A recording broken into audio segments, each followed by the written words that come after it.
Ia lawa fionga. Ia ua pisa lava fo itala le atu nui.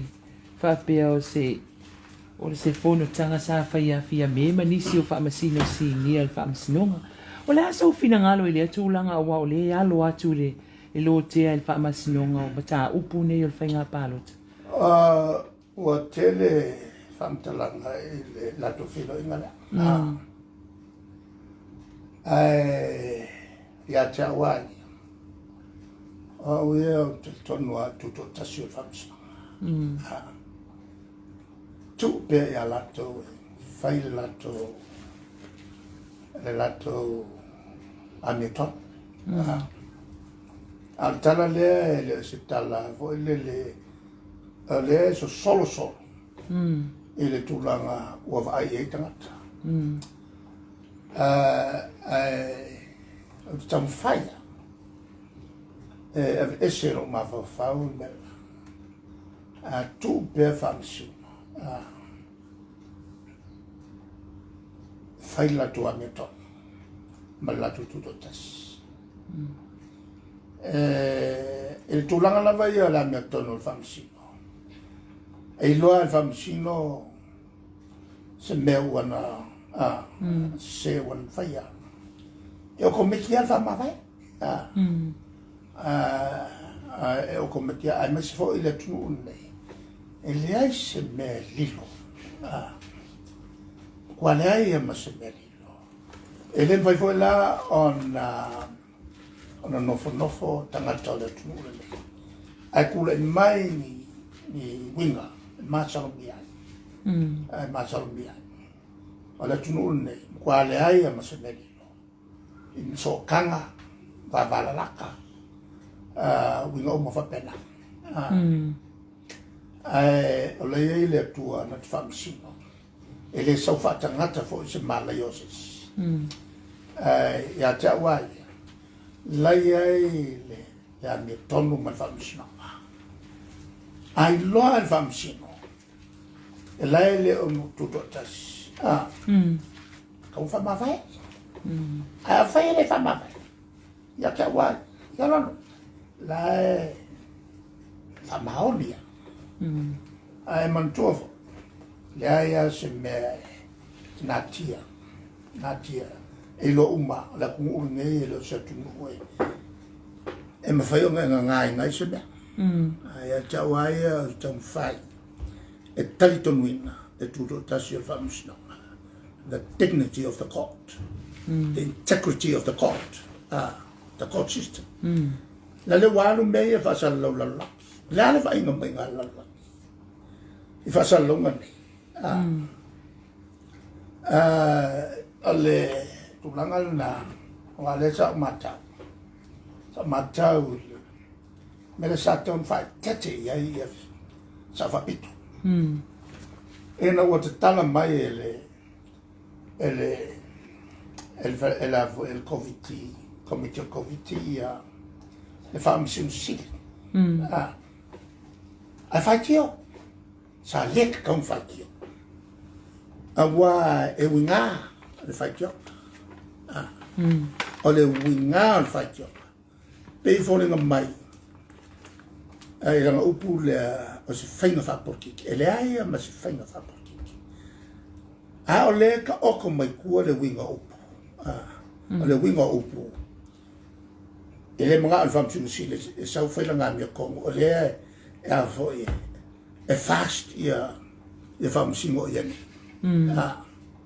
Kusa o le whamsiu sile le la tala mai. E a mea kongkele. O whamsino iei nei, o mal fast. A walaila iei le kia o anga whaikionga ia. Ai mai se o whaikionga public. E tasi ai whaawinga ina. E alang whaikio i le kakala mai. Ona langa e kuko kasimot. Mena sa taun whaatete. E langa o lea iai ia mga kuia e whaariaka. Kakau anga pui i whaamsino. Kau pui. ala lunga le afo ele fei mafasala lau mai ele afo le pepa le observer ya awinga na ele anga fa msimisiri ale o kala mai me fa porkiki ale alwa ku fa la vela be ya la ko wola mo fo mai ya vai la en ka kia ole sasio Fiame tale ka kawa o nga sa ngoi me ata ko yei per cha o punei fa sino ngolo cha o tole fonga na ma esa nginga ile fa tel no anga le pa mia pa wa le tuma male le tio na mano se tu inga o la fionga bo to filo I man fa sino ma o yei fo ni fa sino o fa tu ina e fa ma vai ona fa pe o yei se tu langa e au mai nei tu fa fai o la so pina ngalo lo fionga sa fa ia poile ele fate ia foi tau file nali potewa mai se mau o le sunga ya tu le epa mai atonu ua fai ma mio ale sunga ya tu le epa le tala noa I le mata upu ai amata ona taalo I tangata ia lela ua amata ona taalo I whamasinu ai pe o lo mau mai I le matou tau talatu e se lo matou fai te talanoina le mata upu pe au o I lumo le whaamsinonga awa o le tūlanga masani le na e o lo se mata upu I lumo o le tūlafono ai mai se I le vasenga o matou nei tutonu upu fai o ilea ona tau mamao mai lea ina ia whaamauti no ai, lea nganga foi le, o lae ua lafo atu. E tau ave ia le tiute ma le matafa ioi al whaamsinonga. Ia, o mwhaino tali atu saolava, e lea se mea whapena o whaini mato whairoang I ngā ma whaamsino. O a ole tangata whaitu la fono, o lewa no whaipule. O te iloa tausire mamalu o tula ngā tofi o mātou ne tutonu. Ma o te iloa foi le vā. Mai o te fia pui pui foi a ue le ngata I lo tangata. A o te pui pui foi I le mamalu o fisa o le whaamsinonga. Mai e iai a au wala e wheso o ta iai, a whape iai se whe au e fia momoli atu I whaamsino. O le au wala la, e au wala atu I lo ia. E avatu waini mau ia a o le winga alia o le sunga ia tu lepa o ile ai o le mea e manu ai po ile le ua le ai se tua oi po o se tapasa I yana mionga maana tanga a o ia o le taita mai o le mea mo ia o le tau whaatau waaina o le whaamsinonga le mea le ua whai e le pālimia. Mai o le mea foi lea ua le whaaloalungia le mamalu e le ngata o le tofi o le whaamsino a o le mamalu foi o le whaamsinonga. O lona winga ua a apa atu le taitai ia wa o le alava e taitai e hui o le taitai whaamuli o le vaenga o pūlenga o le situ tino le alumalo o le ua apa atu o ilea e whaaleanga e talepe ia le nai tu tino o le malo. Au le tu tino lea o le malo e a ngai uma iai ia tangata Samoa. E a ngai fo iai le malo I mata upu whare tu la fono. Pei fo ila o le nei. O le fo ila e le whapea a whapea o le tu o le malo. Na ese lea o se whainga e le whaamisinonga o le tu o le malo. Le ai. E tutu sa le malo ma le tangata I tō tasi o lo o I luma po o se si whaala paputonga o lo o I luma o le whaamisinonga e maua mai ai ia se tali po o se fofo o se whawhitauli e o a ue whaisino o wofo o ile mai le fo o le vāna whai mai e le sunga I atu I le epale nei mea o le whai I tofi o le whaamisinonga Ia ona o fesili ai lava lea wao. Pe o se a mio lea e tala fea ngai. Mo se taitai o lea tunu. E a mata mea mai ia e ta lepe le mamalu o le whamasino. Ia, o lea la ua foi lea ua lafo mai le na lafonga e whapea ua whaise tau pulpulenga a unei. Ia, ma whamasino. Leise me whapena. A o te talitonu i le tuto tasi o le whamasino. Ia, a le vo te vai atu isi whaasalonga ia whai mai. E tā ua i lona whina ngalo le tuto tasi o le whamasino. O le awala la lea e whaatino ai le nā whaamoi moi. Lea, a whapeu a mata mai ana ia o na talepe ia le whamasino. O whela le mea e tua ia i la tunu ule ne. Ia awa o le mea lava le nā le sa talatala noa atu ai. Ia tātou pili e tolu. Ia tatia ia le whaamasinonga o whanua masuafa. Ai o le mea moni lava o te toi whaamanatu atu i le atunu. Ia mau tau susunga fo i le vasenga o le au whaasala lau. O le si atau nuunga o le o tūlafono nei. O le talepe o le whaamasinonga. Le ala ua amatana whai. Whai awala o tūlafono ua whau.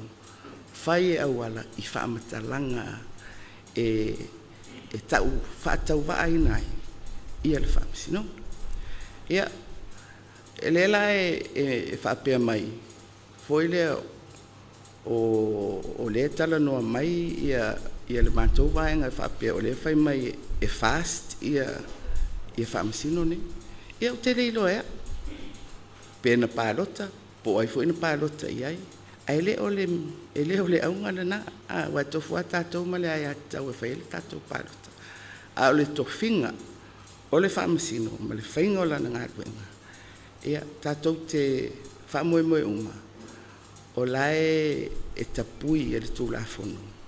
Whai o le puipuia o le whaamasinonga. Ai o loo iei au wala manino. E whai mai ei a lātou whaiunga. Ai le uto inga whaamtalanga nei tūlafua. Wa o mea monia. O le wa amatana tau ai maa ia tuila e pai le whaamasinonga.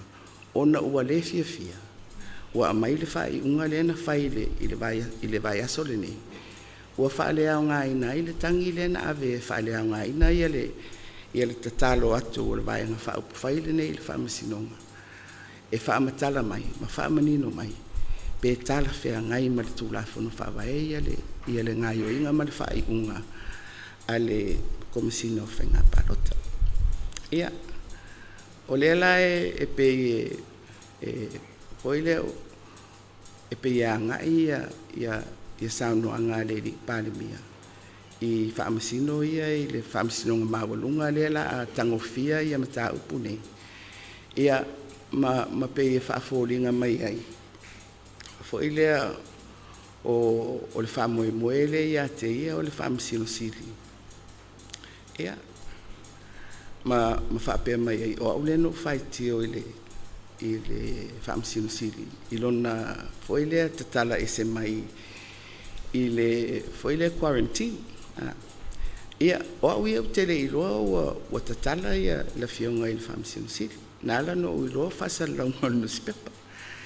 O le mai o le whaasalaunga no spepa le no vai ai. O le ua sao noa mai ia le whaamasino siri. Ua tatala mai na ia ona e peye fōlinga mai. Fo ile o se whainga whaavai e fōu a le tātou maro. Po le mtanga luenga o le soifua maro loina. A whapea ua whai tui whafo. Ona o mai lea. No fo ile pui mo le vai aso e tasi. A ua le lua petolu. I le mele sa tātou sauai. I ona titala lea. O le mea monia. Ua avea ia le whaalinga a le whaamasino sili i le newspaper. O le ua tātou iloa umai le nā whainga whaavai. Awa o le mele ngata ilo tātou iloa. O le lua vai aso. Pe tolu vai aso.